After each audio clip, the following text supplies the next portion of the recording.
Si les musulmans ne voient pas de croissant, que le croissant soit caché par les nuages, ou que le croissant ne soit tout simplement pas visible, et bien dans ce cas-là, ils savent que le lendemain est le 30 du mois de Sha'ban et que le mois de Ramadan commencera le lendemain. Donc là, on vient d'expliquer d'une manière assez euh, pratique le premier point. Quand l'auteur dit, rahimahullah ta'ala, jeûner Ramadan est une obligation confirmée par la complétion du mois de Sha'ban. Donc si vous deviez réexpliquer ce point-là à quelqu'un en révisant, qu'est-ce que vous diriez pour expliquer ce point? Vous diriez simplement la complétion du mois de Sha'ban à 30 jours. Ça suffit pour expliquer la phrase ici de dire sous-entendu à 30 jours. Dès qu'on a complété à 30 jours le mois de Sha'ban, on sait que le lendemain sera le premier jour du mois de Ramadan.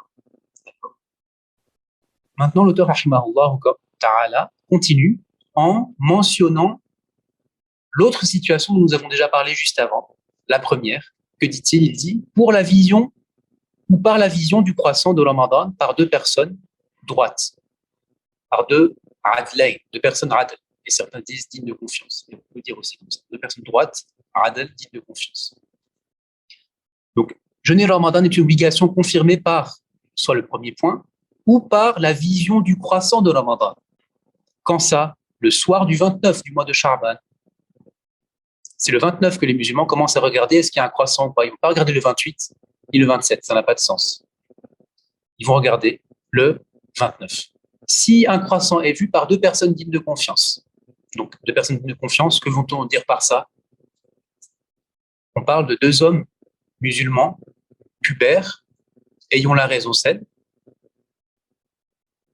qui sont innocents des grands péchés et qui évitent la plupart des petits péchés. Ces points-là, je vais les rappeler dans nos quiz que nous faisons pour les révisions. Je vais juste le répéter maintenant encore une fois pour ceux qui suivent. Ici, ce qui est voulu par la personne digne de confiance, c'est un homme musulman, pubère, saint d'esprit, innocent des grands péchés, donc il ne fait pas des grands péchés, que ce soit des grands péchés apparents ou des innovations par le cœur, il ne fait pas des grands péchés. Et enfin, il évite la plupart des petits péchés. D'accord? Il faut que deux personnes répondant à ces critères-là aient vu le croissant. Il faut que deux personnes répondant à ces critères-là aient vu le croissant, car ce sont deux personnes qui sont adal. Elles sont les deux adal ici, elles sont droites. La personne évite la plupart des petits péchés pour être digne de confiance. Tout à fait. Et elle évite tous les grands péchés, elle ne fait pas des grands péchés. Et certains savants ont résumé en disant simplement c'est celle qui évite les grands péchés et la plupart des petits péchés.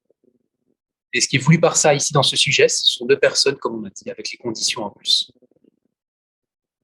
Donc ça, c'est le deuxième point. Deuxième point que l'auteur a mentionné.